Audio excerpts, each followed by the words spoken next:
আমাদের একটা প্রতিবেশী দেশ আছে, আমরা আমাদের দেশ নিয়ে যত ভাবি তারা তার চেয়ে বেশি ভাবে। কথা বুঝতেছেন না? আরো ভেঙে বলতে হবে। হ্যাঁ, আমরা আমাদের দেশ নিয়ে যত উদ্বিগ্ন, এদের আরো টেনশন বেশি। বলেন, আমাদের দেশে শান্তি আছে না নাই?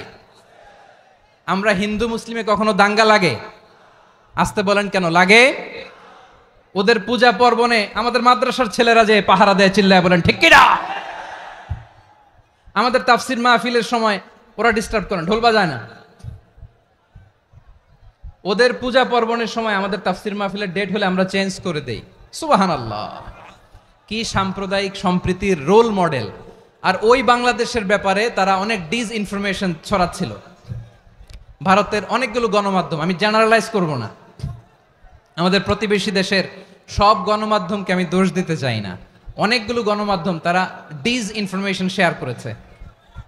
ডিস ইনফরমেশন আর মিস ইনফরমেশনের পার্থক্য আছে। মিস ইনফরমেশন না জেনে ভুল বুঝে একটা মিথ্যা বা ভুল তথ্য ছড়িয়ে দেয়া, এটার ক্ষমা আছে, এটার কি আছে? আর ডিস ইনফরমেশন মানে ইচ্ছা করে, প্ল্যান করে, ম্যাপ করে, ছক এঁকে মিথ্যা, গুজব, রটনা সোশ্যাল মিডিয়ায় ছড়ানো, এটার ক্ষমা আছে? আওয়াজ করে বলেন, ক্ষমা আছে? ভারতের কিছু গণমাধ্যম তাই করেছে। আমরা ব্যথিত হয়েছি, আমাদের হৃদয়ে রক্তক্ষরণ হয়েছে। আমাদের প্রতিবেশী দেশকে বলতে চাই, আমাদের দেশ নিয়ে আপনাদের ভাবার দরকার নাই, নিজের চরকায় তেল দেন, নিজের দেশ নিয়ে ভাবেন। গত মাসের ভয়েস অফ আমেরিকার রিপোর্ট, বাংলাদেশে সংখ্যালঘু জনগোষ্ঠী আগের চেয়ে বেশি নিরাপত্তা পাচ্ছে। Report voice of America, Muslim report নাকি? মুসলিম জরিপ, ভয়েস অফ আমেরিকা। কথা বুঝে নাই বোধহয়। ভয়েস অফ আমেরিকা কি আমাদের রিপোর্ট? না, ভয়েস অফ আমেরিকার জরিপ, বাংলাদেশের সংখ্যালঘু জনগোষ্ঠী আগের চেয়ে ভালো নিরাপত্তা পাচ্ছে। শুধু এখানেই শেষ না, মাইক্রোসফটের একটা জরিপ শোনাই আপনাদেরকে। তারা সারা পৃথিবীতে গুজব, ভুয়া আর মিথ্যা নিউজ ছড়ানোতে কোন দেশ সেরা একটা রিপোর্ট করেছে। এর মধ্যে 1 নম্বরে এসেছে ভারতের নাম। মাইক্রোসফট তো মুসলমানরা চালায় না? কথা বোঝে নাই বোধহয়। প্রতিবেশী দেশকে বলবো, আপনারা নিজের চরকায় তেল দেন, আপনারাও শান্তিতে থাকেন, আমাদেরকেও শান্তিতে থাকতে দেন। সব চেঞ্জ করা যায়, প্রতিবেশী চেঞ্জ করা যায় না। আমাদের ল্যান্ড তাদের ল্যান্ড, পাশাপাশি। আমরা চাই তারাও সুখে থাক, আমরাও সুখে থাকি, ঠিক কিনা? কিন্তু প্রতিবেশী হলে বন্ধুত্বপূর্ণ আচরণ করতে হয়। প্রতিবেশী যদি বন্ধু না হয়ে প্রভু হতে চায়, এরকম দানব প্রতিবেশী কেউ চায় না। ভারত যদি বন্ধুত্ব উপহার দেয়, আমরাও বন্ধুত্ব দিব, কি বলেন? তারা যদি বন্ধু সুলভ আচরণ করে, আমরাও বন্ধুত্ব উপহার দেব। কারণ আমাদের পররাষ্ট্র নীতি হচ্ছে সবার সাথে বন্ধুত্ব, কারোর সাথে বৈরিতা নয়। আলহামদুলিল্লাহ বলেন, কত চমৎকার পলিসি আমাদের। আমরা নির্বিবাদী, আমরা বাংলাদেশিরা শান্তিকামী, we are proud of that. এজন্য আমরা গর্ববোধ করি। আমাদের পররাষ্ট্র নীতি সবার সাথে বন্ধুত্ব, কারোর সাথে শত্রুতা নয়। তাই প্রতিবেশী দেশকে বলবো, আমার ভাইয়েরা, আপনারাও আমাদের ভাই, বন্ধুত্ব দিলে বন্ধুত্ব পাবেন। বন্ধুত্ব ইজ ওয়েলকাম, দাদাগিরি নয়। বন্ধুত্ব ওয়েলকাম, দাদাগিরি নয়, লাউড এন্ড ক্লিয়ার। ভারত যদি বন্ধুত্ব দেখায়, বন্ধুত্ব পাবে।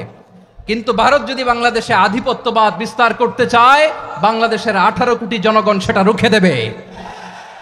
ভারত যদি গৌর গোবিন্দের ভূমিকায় নামতে চায়, দেশের 18 কোটি মুসলমান শাহজালালের ভূমিকায় নামবে।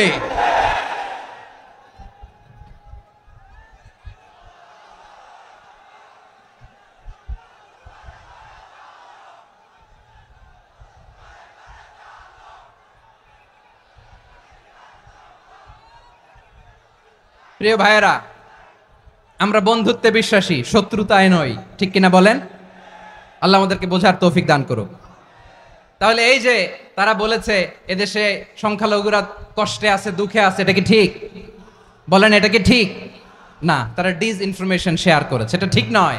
আমার প্রতিবেশী বন্ধু রাষ্ট্রকে বলবো, আপনারা এটা করবেন না, এটা করবেন না। আমরা শান্তিতে আছি, আপনারাও শান্তিতে থাকেন, আমাদেরকেও শান্তিতে থাকতে দেন। এই যে চিটাগাংয়ের অ্যাডভোকেট আলিফ হত্যাকাণ্ডে গোটা বাংলাদেশ আমরা ধৈর্যের পরাকাষ্ঠা দেখিয়েছি, চিল্লায় বলেন ঠিক কিনা? আমাদের নেতা আমাদেরকে ডেকেছে, আমরা শান্ত থেকেছি। আমরা শান্ত থাকতে চাই, আমরা ঐক্যবদ্ধ থাকতে চাই, যে কোনো ষড়যন্ত্র রুখে দেওয়ার জন্য ঐক্যবদ্ধ প্রচেষ্টার কোনো বিকল্প নাই।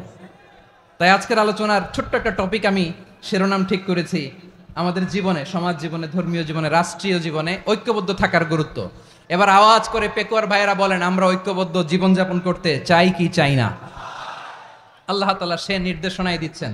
আল্লাহ তাআলা ইরশাদ করছেন, ওয়া'তাসিমু বিহাবলিল্লাহি জামিআন ওয়া লা তাফাররাকু ওয়াযকুরু নি'মাতাল্লাহি আলাইকুম إذ كنتم أعداء فألف بين قلوبكم فأصبحتم بنعمته إخوانا وكنتم على شفا حفرة من النار فأنقذكم منها كذلك يبين الله لكم آياته لعلكم تهتدون الله أكبر পড়েন। আল্লাহ বললেন, ও গোলামেরা শোনো, ওয়া'তাসিমু বিহাবলিল্লাহি জামিআ, ও আমার গোলামেরা সবাই মিলে আল্লাহর রশিকে আঁকড়ে ধরো। আল্লাহর রশি হলো ইসলাম, আল্লাহর রশি হলো কোরআন। আল্লাহ বললেন কোরআনকে আঁকড়ে ধরো, ইসলামকে আঁকড়ে ধরো। একা একা আঁকড়ে ধরলে চলবে না, জামিয়া সবাই মিলে আঁকড়ে ধরো। এই আদেশটা আমাদের জন্য দান করেছেন কে?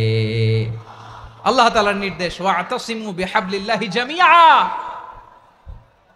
সবাই মিলে আল্লাহর রশিকে আঁকড়ে ধরো। হাবলুল্লাহ মানে আল্লাহর রশি। হাবলুল্লাহ মানে কি? রশি। এই হাবলুল্লাহ আল্লাহর রশি বা আল্লাহর রজ্জু দ্বারা উদ্দেশ্য হচ্ছে ইসলাম। আল্লাহর রশি দ্বারা উদ্দেশ্য কি? তাফসিরে অনেক ব্যাখ্যা এসেছে।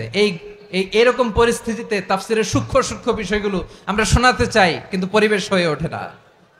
আল্লাহর রজ্জু বা আল্লাহর রশি দ্বারা উদ্দেশ্য হচ্ছে ইসলাম। আল্লাহর রজ্জু বা আল্লাহর রশি দ্বারা উদ্দেশ্য হচ্ছে কোরআন, কারণ কোরআন আমাদেরকে ঐক্যবদ্ধ করে, ইসলাম আমাদেরকে ঐক্যবদ্ধ করে। চিল্লায় বলেন ঠিক কিনা? এজন্য আল্লাহ বললেন, তোমরা আমার রশিকে আঁকড়ে ধরো, বিচ্ছিন্ন হয়ে না। আমার দেয়া নেয়ামতগুলো স্মরণ করো। যখন তোমরা ছিলে শত্রু, তোমাদের মধ্যে হৃদয়ে আমি আল্লাহ ভালোবাসা ঢেলে দিলাম, ফলে তোমরা সবাই ভাই ভাই হয়ে গেলে। তোমরা সবাই ছিলে জাহান্নামের কিনারায়, জ্বলন্ত অগ্নিকাণ্ডের পাশে। আমি আল্লাহ দয়া করে ঈমানের বদৌলতে তোমাদেরকে আগুন থেকে ফেরালাম। আমি আল্লাহ দয়া করে তোমাদেরকে জান্নাতের পথ দেখিয়ে দিলাম। সুবহানাল্লাহ পড়েন।